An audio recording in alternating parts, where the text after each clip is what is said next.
Hello tout le monde, j'espère que vous allez toutes et tous très bien. Comme convenu lors de ma dernière vidéo, je vous donne aujourd'hui rendez-vous pour vous présenter une partie de mon budget 2022. Je vais vous parler aujourd'hui des nouvelles enveloppes que je vais mettre en place pour la nouvelle année. Donc comme d'habitude, j'utiliserai pour l'année prochaine les mêmes outils. Je diviserai toujours en quatre mes petits trackers. Donc il y aura toujours la partie suivi du budget pour tout ce qui est ALIM et autres dépenses. Une partie enveloppe, donc moi ce que j'appelle enveloppe, c'est des enveloppes à court terme, c'est-à-dire que c'est des enveloppes qui vont être dépensées dans l'année. Voilà, donc c'est pas une épargne qui va grandir. L'argent que j'épargne là, il sera forcément dépensé dans l'année. J'ai une catégorie long terme, donc là c'est tout l'inverse, c'est de l'épargne que je souhaite mettre en place pour des projets à long terme. Et puis en dernier lieu, il y a la catégorie défis. Donc d'ailleurs j'ai prévu des nouveaux défis pour 2022, mais je vous en parlerai dans une autre vidéo parce que je vais essayer quand même de condenser la vidéo. Donc comme je vous disais, ce que je vais vous présenter aujourd'hui, c'est les enveloppes que je vais utiliser pour 2022. Alors moi, il faut savoir que comme je vous l'ai déjà dit, j'utilise énormément d'enveloppes. Elles sont toutes virtuelles, donc chaque enveloppe est rattachée à un compte épargne. Ça ne coûte rien d'ouvrir un compte épargne, vous pouvez en ouvrir 50 si vous voulez à la banque. Moi, je préfère faire comme ça parce que j'ai besoin que ce soit catégorisé. J'ai besoin de savoir que, typiquement dans la catégorie anniversaire, eh bien, j'ai besoin d'épargner tant à l'année et j'en suis à 80 € au 30 novembre 2021. Voilà. Chaque petit tracker comme ça est rattaché à un compte épargne. Donc on y va, je vais vous présenter brièvement ce dont je vous ai déjà parlé auparavant et puis on va s'intéresser aux nouvelles épargnes de 2022. Donc là, on ne change rien. J'aurai toujours une catégorie épargne pour tout ce qui est anniversaire. J'ai également une catégorie épargne pour les 50 ans de mon chéri. Donc là, c'est une épargne entre le court et le long terme. Parce que, oh zut, c'est encore mon horloge avec les oiseaux. Désolée.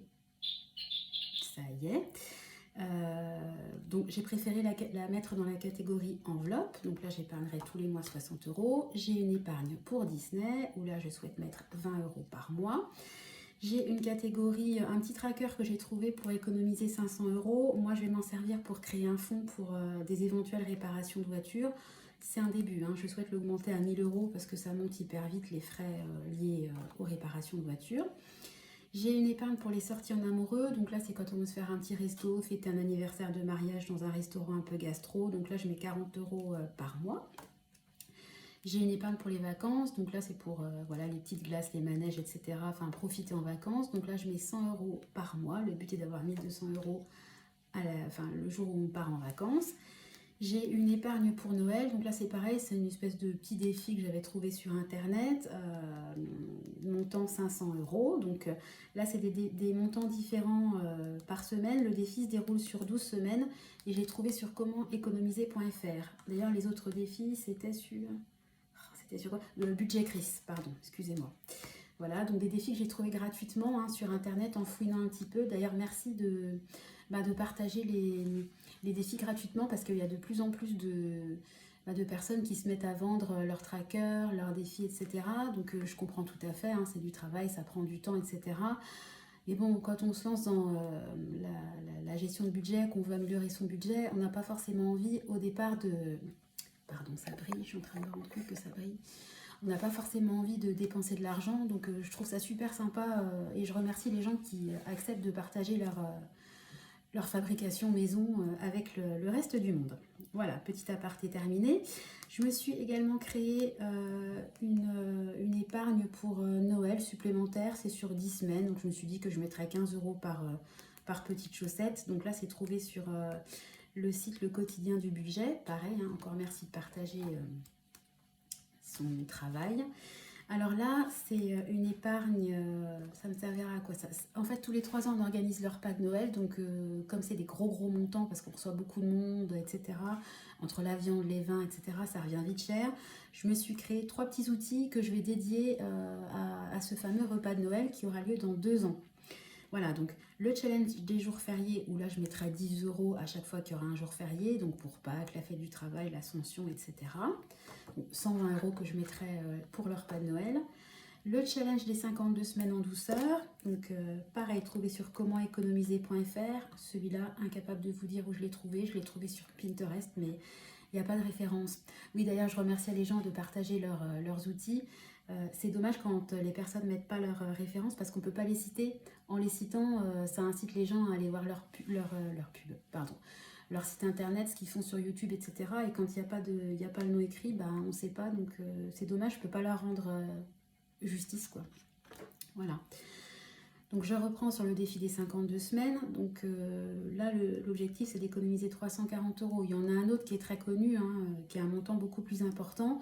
Mais moi, je prends celui-là parce que c'est des défis qui sont petits au niveau des montants. Vous voyez, au mois d'août, il faut mettre par exemple 5 € par semaine. Au mois de janvier, c'est le mois le plus important, il faut mettre 12 € par semaine. Et puis au mois de décembre, c'est 1 € par semaine. Donc je trouve que c'est faisable.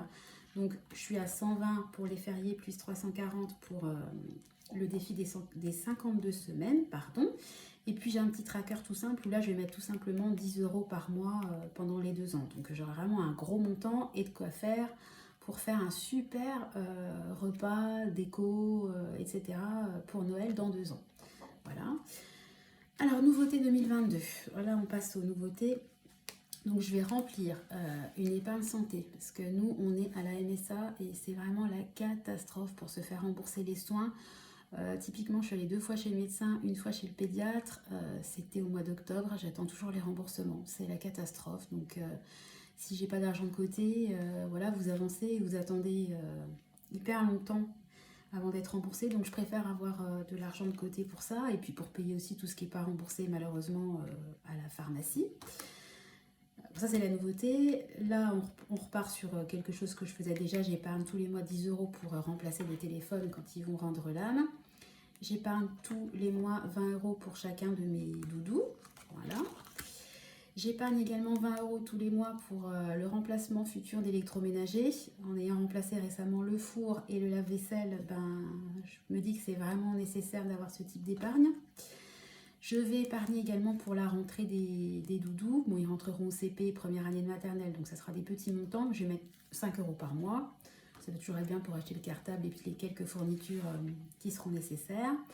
Là, on repasse sur l'épargne 2022. Je vais mettre 15 € par mois pour mon chien parce que bah, il prend de l'âge et puis les soins chez le vétérinaire, ça coûte toujours très cher. Voilà. Et puis là, on passe vraiment, encore une fois, aux nouveautés 2022. Donc, je vais me faire une épargne pour les notes de frais de mon époux. Parce que quand il se déplace, ça chiffre vite, faut avancer et puis il n'est pas forcément remboursé rapidement. Donc je table sur 500 €. C'est une épargne que je vais faire au fur et à mesure. Hein. Je ne me donne pas d'objectif en termes de temps là-dessus. Mais j'aimerais bien avoir une poire pour la soif, comme on dit, pour ces notes de frais. Je veux me créer une enveloppe de 1 000 € pour tout ce qui est régule. Cette année, on a donné quand même au niveau des impôts. Hein. On a une super grosse régule en rentrant de vacances qui était supérieure à 1 000 €. Mais bon, je me base déjà sur 1 000 € parce que j'ai tellement d'enveloppes. Plein de petits montants mis bout à bout, ça finit par faire des très gros montants. Donc je me dis que si j'arrive à avoir 1 000 €, c'est déjà super, super bien.